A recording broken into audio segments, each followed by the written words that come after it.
Daniel Sullivan was arrested for helping a homeless woman during the worst heat wave in decades. That one simple act of kindness, it destroyed his reputation and nearly took down his family's diner. But then, just past midnight, his phone rang. Bulldozers and floodlights were surrounding his apartment building. And someone powerful was asking for him by name. "Hi, everyone. Welcome to Not Just the Stories. Let's dive in." Daniel's father had built Sullivan's Diner with his own two hands back in 1978. A fact Daniel proudly told nearly every customer who ever walked through the door. The place wasn't much to look at anymore. Vinyl booths cracked from decades of wear, ceiling fans that barely spun in the suffocating summer heat, and a flickering neon sign where the L in Sullivan's threatened to give out at any moment, just like the business itself. 3 years ago, when his father passed away from heart failure, after a lifetime of serving greasy comfort food to the folks of Milltown, Daniel had left behind his teaching career in Chicago and come home. There were no savings, no investments, just the diner, and a mountain of medical debt that now rested squarely on Daniel's shoulders. His dad had always called the diner his legacy, his gift to the community, some gift. What his father hadn't told him was that the community had mostly abandoned downtown Milltown in favor of shiny chain restaurants off the interstate. Still, Daniel kept the grill hot and the coffee fresh. A small circle of loyal customers, mostly retirees who remembered his father, kept showing up. It wasn't enough to turn a profit, but it was just enough to keep the doors open. Barely. Daniel first noticed the woman in early June, as the heat wave began choking the Midwest. She sat alone on a bench across the street from the diner, beside a battered shopping cart filled with her belongings.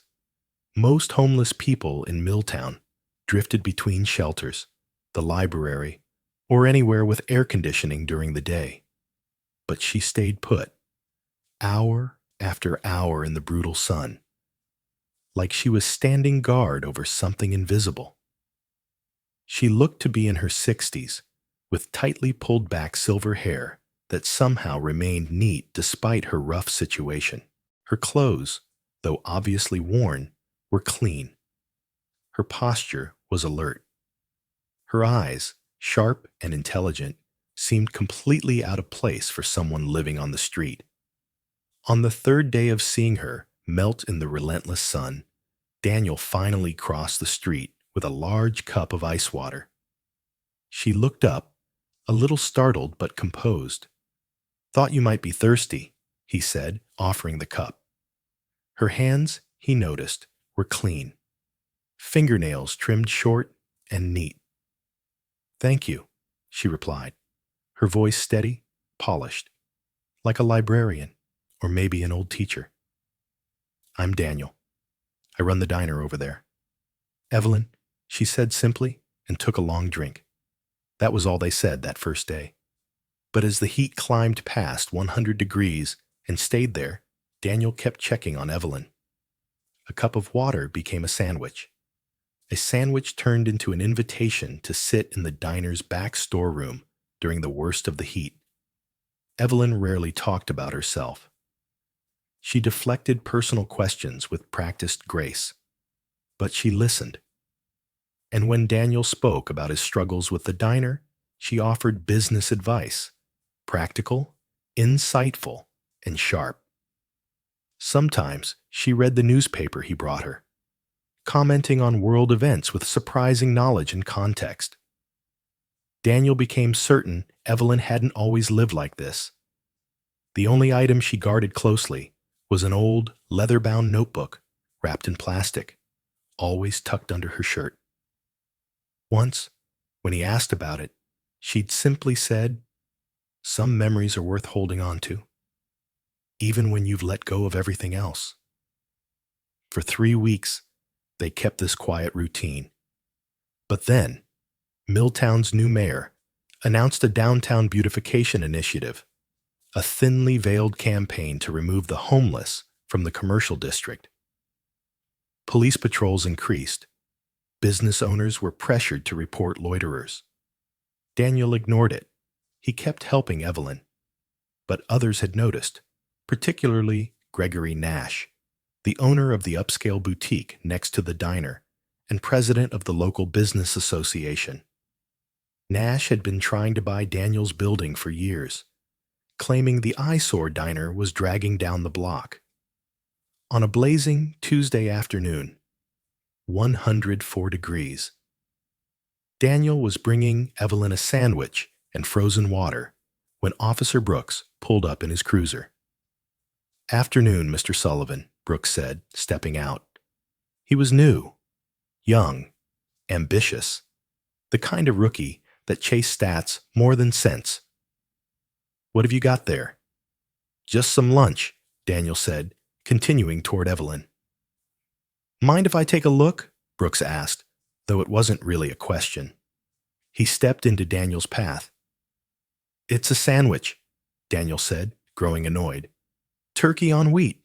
Want to search it for contraband?" "Actually, I do." Brooks reached for the bag.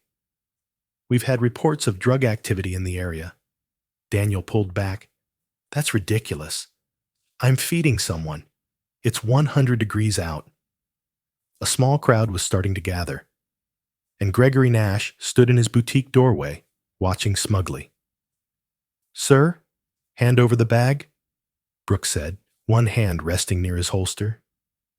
"This is harassment," Daniel muttered, but handed it over. Brooks inspected the sandwich like it was evidence, then grabbed the water bottle. "And what's in here?" "It's water," Daniel snapped. "Want to test it for vodka?" "Sir, I'm going to need you to calm down." Brooks opened the bottle and sniffed it dramatically. "We've been getting complaints about you regularly meeting with this individual." He gestured at Evelyn. "Possible drug handoffs." "That's insane," Daniel said. "I run a diner. I'm giving food to someone in need." "Then you won't mind if I check your pockets."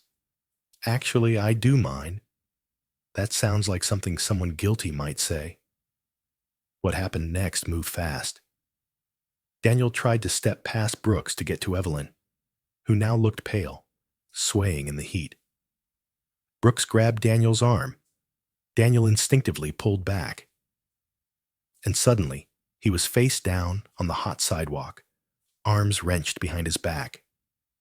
"You are under arrest for resisting an officer and suspected narcotics distribution," Brooks declared loudly. "This is insane," Daniel shouted as the cuffs bit into his wrists. "Ask anyone. I've been giving her food because it's 104 degrees." But Evelyn was gone. In the chaos, she and her cart had vanished. As the police cruiser door slammed, Daniel caught one last glimpse. Gregory Nash, smiling smugly from the sidewalk. The holding cell reeked of bleach and despair. Daniel sat hunched on a cold metal bench, head in his hands. After 6 long hours, fingerprinting, and a humiliating strip search, they finally let him make a phone call. He called the only lawyer he knew, his old high school friend, Ben Carter, who usually handled wills and real estate. "They've got nothing, Daniel," Ben said, flipping through the arrest report. "No drugs, no evidence. It's your word against a rookie cop. Then why am I still here?" "Because this is Milltown, and Gregory Nash plays golf with Judge Thornton." Ben sighed. "Look, they can't hold you longer than 24 hours without charging you. You'll be out by tomorrow afternoon at the latest." "The diner," Daniel said suddenly. "I called Julia. She's covering the lunch rush." "But Ben," Ben paused. "Yeah, word's already spreading. In a small town like Milltown, even a false arrest was enough to destroy a man's name." "And the diner?" It was already hanging by a thread. By the time Daniel was released the next morning, no charges, just a stern warning. The damage had already been done. The local paper had run a short story. Downtown diner owner arrested in suspected drug incident. Carefully worded. Not technically slander, but devastating all the same. When Daniel arrived at the diner, only 2 tables were occupied, both by men who'd known his father for years. Your dad vouched for you for 3 decades, one of them, old Joe, said. That's good enough for me. But 2 loyal customers wouldn't keep the lights on. By closing time, Daniel had served less than 25% of his usual business. As he locked up, he noticed a new for lease sign in the vacant store next door, another empty space on a dying street. Daniel's apartment was above an old hardware store 3 blocks from the diner. Small, outdated but cheap. And the landlord, Mr. Dalton, had been friends with Daniel's father. As Daniel climbed the stairs that evening, the weight of failure pressed on him heavier than the heat. He stopped by Evelyn's usual bench, calling her name. No answer, no cart, no sign. He hoped, prayed, she'd found shelter. The fact that he'd been arrested for helping her, and now couldn't even find her, felt like the cruelest twist. Back inside, he took a lukewarm shower and had a dinner of stale crackers. It was all he had the energy or money for. He collapsed on his bed without setting an alarm. What was the point? At this rate, the diner would be gone before the month was out. Sleep came in restless fragments, visions of empty booths, unpaid bills, Evelyn's empty bench. Then, almost exactly at midnight, Daniel's phone rang. The screen lit up with Mr. Dalton's number. Hello? Daniel mumbled, barely awake. Daniel? It's Howard Dalton. The man's voice was tight, tense. You might want to look out your window. What? Why? I don't know how to explain this. There's construction equipment outside, big stuff, floodlights, bulldozers, and a guy in a suit asking for you by name. Construction? At midnight? Daniel stumbled to the window, pushed the curtain aside, and blinked. It looked like a movie set. The entire street was lit up like midday, thanks to giant portable floodlights, bulldozers, excavators, cement mixers. All of them lined up with the same logo, Sterling Construction. Workers in hard hats and neon vests moved with purpose. Some were even setting up a command center in the vacant lot next door. And at the center of it all, a tall man in an expensive suit, standing completely out of place in the middle of it all, directing everyone, calm, confident, commanding. Daniel's heart was pounding now. Mr. Dalton, he said slowly, what the hell is going on? The man in the suit, Dalton said, says his name is Richard Sterling. Daniel nearly dropped the phone. Everyone in the state knew that name. Richard Sterling, billionaire, owner of the largest construction firm in 3 states, the man behind half of Indianapolis's skyline. Tell him, Daniel said, already scrambling for pants in the dark. Tell him I'll be right down. 3 minutes later, Daniel stepped out onto the floodlit sidewalk. And for a moment, he thought he was dreaming. The entire block had been transformed. Construction vehicles surrounded the street, workers moved like clockwork, and the floodlights made every surface glow. Neighbors had gathered on balconies and in windows, staring in disbelief.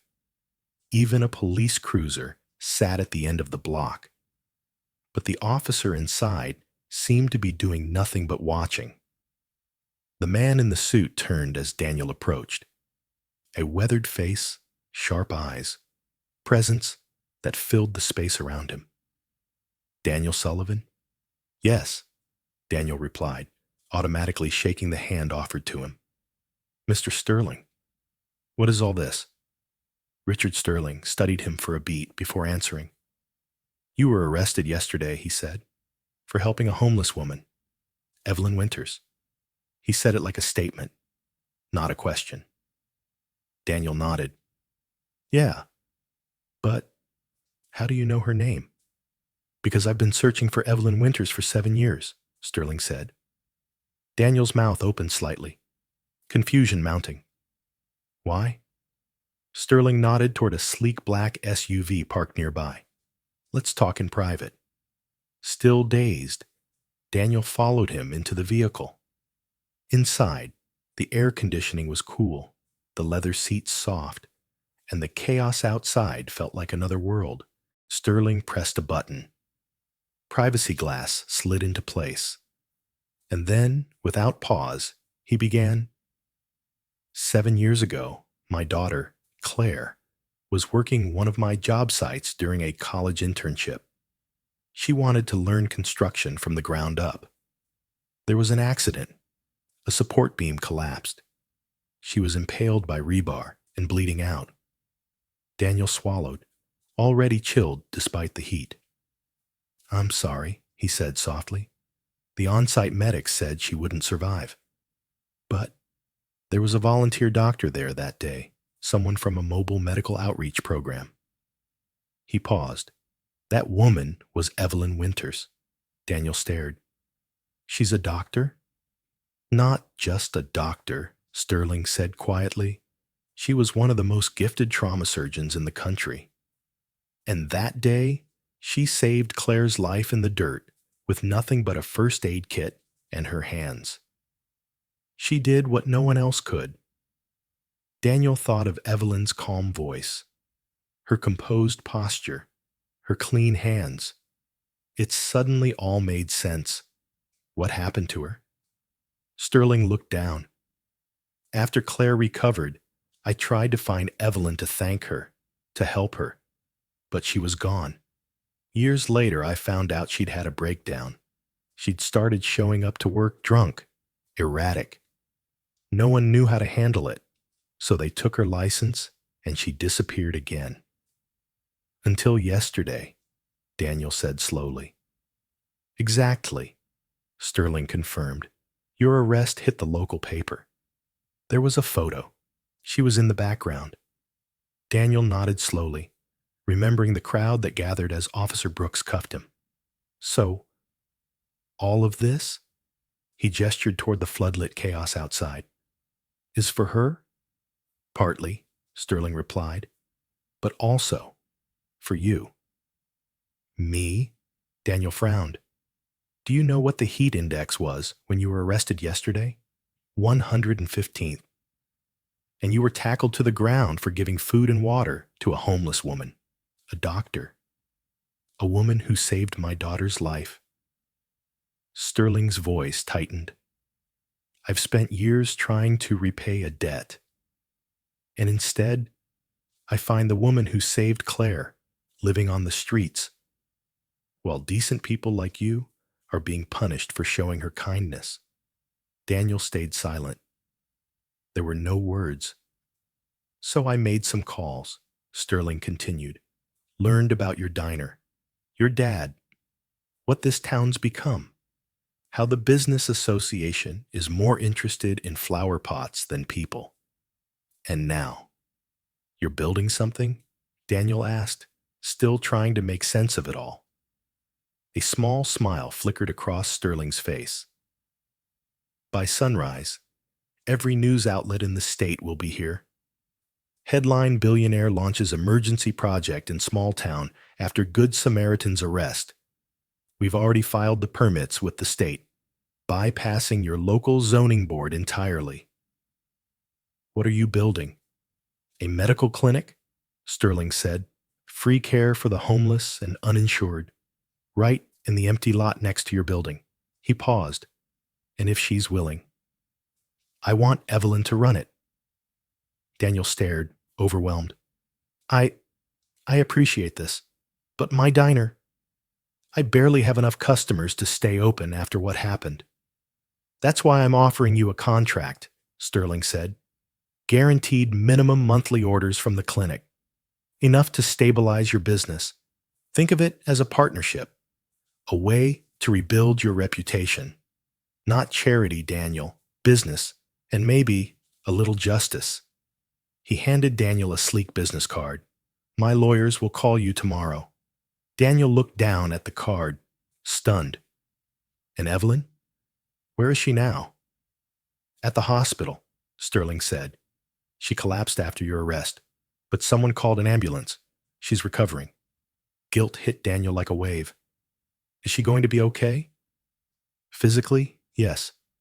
The rest, time will tell. Sterling checked his watch. Press will be arriving soon. I'd appreciate it if you stood with me. United. United against what? Daniel asked quietly. Sterling looked him in the eye. Against the kind of thinking that criminalizes compassion. Against the Gregory Nashes of the world, who care more about real estate than people. Outside the SUV, the lot was becoming a construction site in full swing.